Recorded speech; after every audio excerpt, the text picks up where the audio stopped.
O Evangelho de Lucas, capítulo 16, versículo 14, o título diz: Jesus reprova os fariseus. Os fariseus, que eram avarentos, ouviam tudo isto e o ridicularizavam. Mas Jesus lhes disse: Vós sois os que vos justificais a vós mesmos diante dos homens. Mas Deus conhece o vosso coração, pois aquilo que é elevado entre os homens é abominação diante de Deus. A lei e os profetas vigoraram até João. E desde esse tempo, vem sendo anunciado o evangelho do reino de Deus, e todo homem se esforça por entrar nele. E é mais fácil passar o céu e a terra do que cair um tio sequer da lei. Amém? Só até aqui, irmãos. Pode sentar glorificando ao Senhor.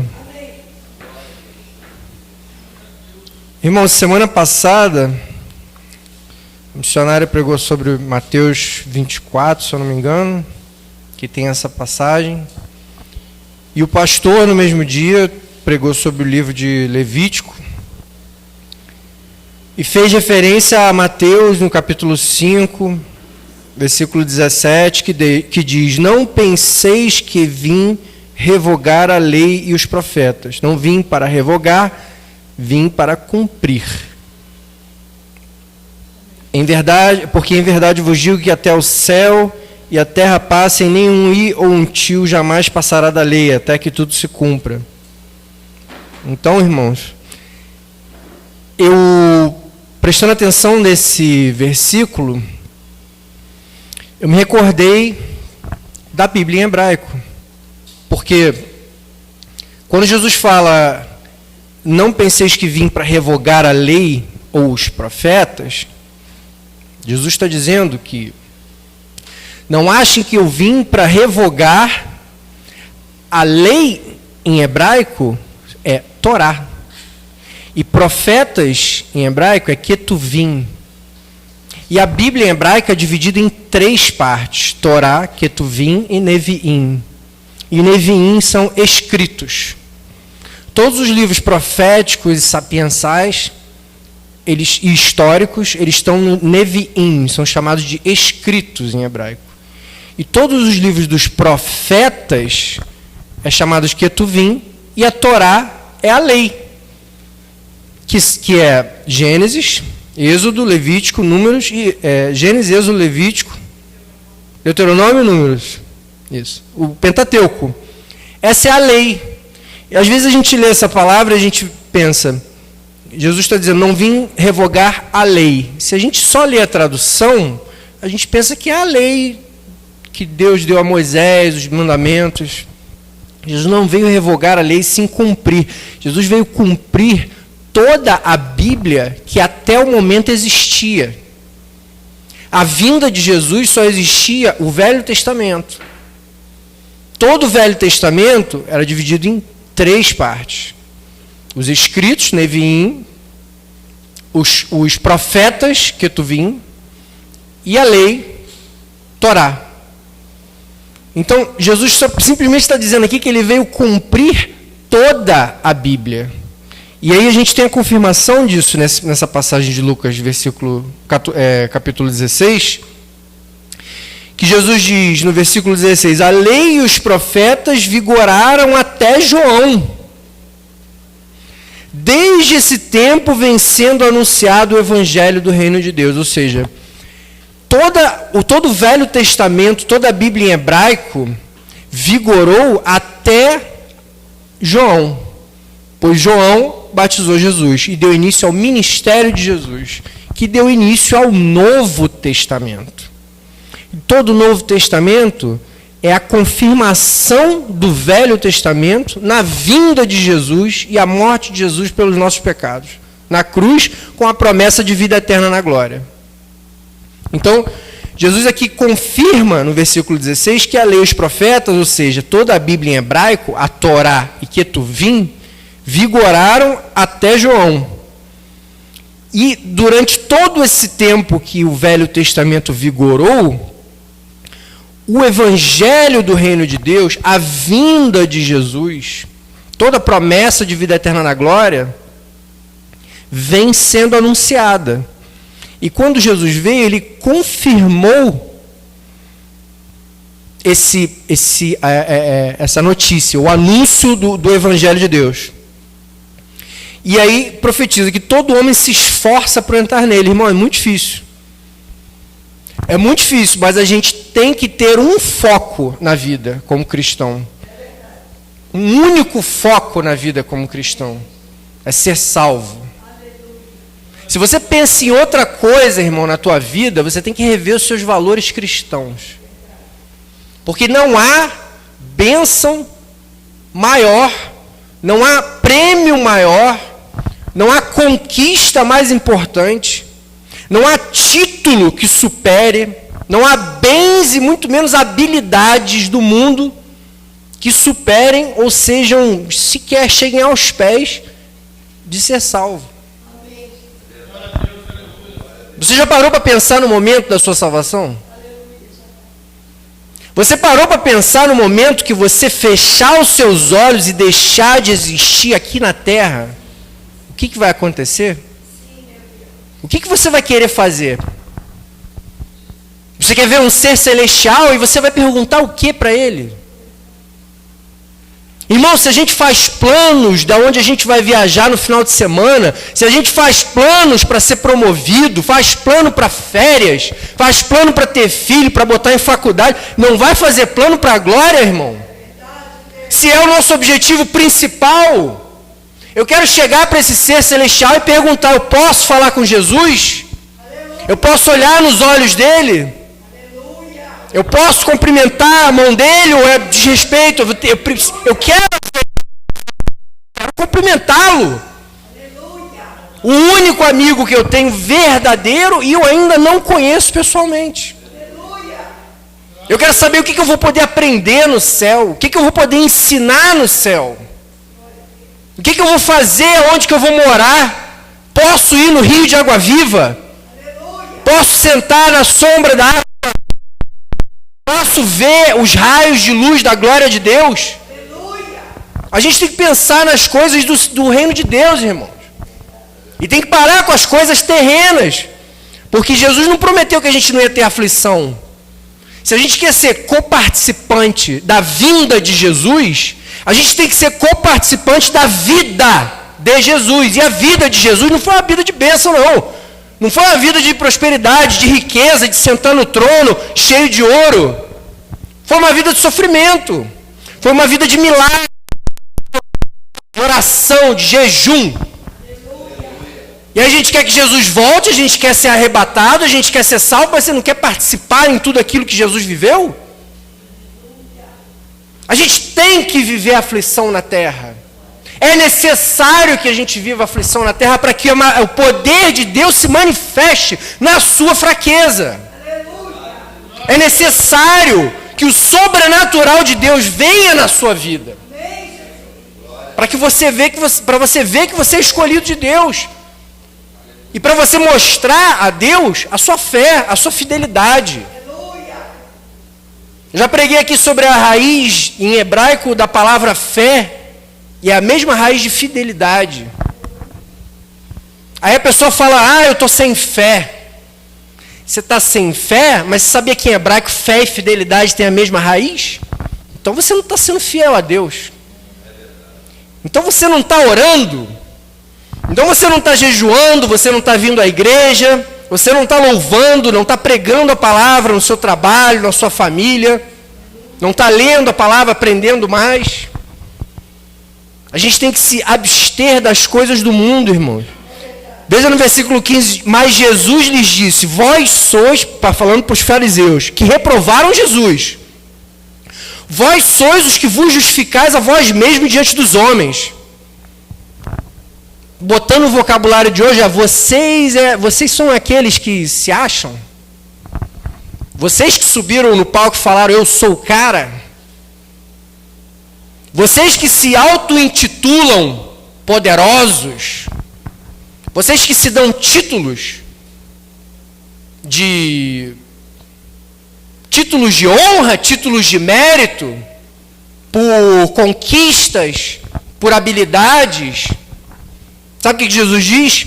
Aquilo que é elevado entre os homens é abominável, é abominação diante de Deus. Porque ele diz, vós sois os que vos justificais a vós mesmos diante dos homens, mas Deus conhece o vosso coração. E aquilo que é elevado entre os homens, ou seja, aquilo que é valorizado, a palavra em grego aqui, elevado, é ipselos. Significa valorizar com arrogância.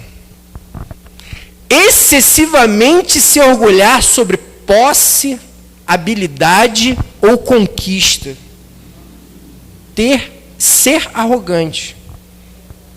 É a definição da palavra em grego para o que é elevado entre os homens, aquilo que os homens valorizam. Títulos, posses, riqueza, habilidade. Entre os homens, a palavra abominação aqui em grego é bdeligma, que significa algo amaldiçoado, detestável aos olhos de Deus. Tudo aquilo que o homem exalta, Deus abomina. Ajuda ela. Graças a Deus. Roberto, fecha a porta, por favor, depois. Obrigado. Tudo aquilo que o homem exalta, Deus abomina. E tudo aquilo que o homem busca para se elevar, é detestável e maldito diante dos olhos de Deus. Então, para que a gente quer buscar coisas na terra? Para que a gente quer se orgulhar de conquistas, de títulos, de posse, de coisas materiais? Eu quero me orgulhar, irmão, num único dia. No dia que eu ver que eu consegui ser salvo. E eu não tenho essa confirmação, irmão, até o momento da minha morte. O cristão, ele não tem que desejar a morte, mas ele não pode ter medo da morte. Porque a morte é a porta para a vida eterna na glória. E é o início de uma vida eterna com Jesus. Eu estava pregando num jantar recente agora, no jantar de trabalho, que todos sabem que eu não bebo, e toda vez que eu não bebo, vem me perguntar por quê. Eu falo, eu vou falar, tá? Mas você vai ouvir, né? Porque não, mas por quê? Aí eu prego. Aí eu prego a palavra. E eu preguei, e eu falei, eu sigo a Jesus porque tem a promessa de vida eterna na glória. Ele virou e falou, mas vida eterna é muito tempo, né? Meio chato isso, né? Sem nada para fazer. Aí eu perguntei para ele, mas da onde você tirou que não tem nada para fazer? Ué, mas tem escrito em algum lugar na Bíblia? Eu falei, o que tem escrito na Bíblia é: nem olhos viram, nem ouvidos ouviram, nem jamais penetrou em coração humano aquilo que Deus tem separado para aqueles que o amam. E diante dessa promessa, eu creio que eu terei atividades, eu creio que eu aprenderei, eu creio que eu ensinarei, eu louvarei, e eu estarei junto com Jesus na glória. E a eternidade irmão, é um tempo grande. Então é bom você já começar a pensar no que você vai fazer lá no céu. Porque acabou a época da imaturidade, da infantilidade. Você pensa que vida espiritual é, como eu brinquei outro dia aqui, é o corpo transparente de vestido flutuando, sem perna? Paulo disse, nem a carne nem o sangue herdarão o reino dos céus. Mas ele também disse que no momento que subirmos, ganharemos um novo corpo incorruptível. E você acha que esse corpo é transparente? Usa saia e flutua? Acabou a época da imaturidade do cristão, irmão. Pensa na salvação. Aleluia. Pensa na sua vida eterna. Busque a salvação. Aleluia. Eu nem me importo com problemas da terra. Como o pastor sempre diz aqui, dai a César o que é de César. Tem que usar máscara? Usa máscara. Tem que usar álcool gel? Usa álcool gel. Agora a vacina ninguém vai me dar, não. Eu quero ser salvo, eu não quero ser contaminado.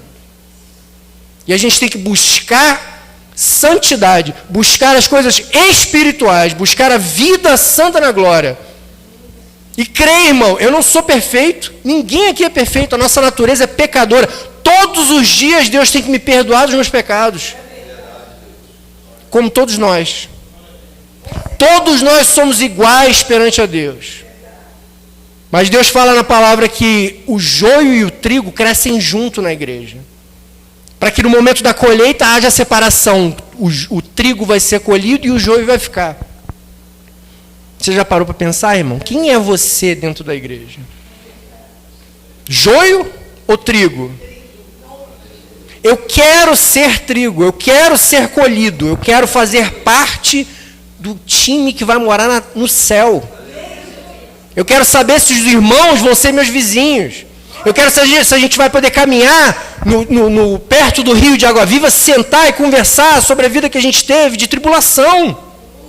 De como foi difícil, mas como é glorificante estar na presença de Deus na glória.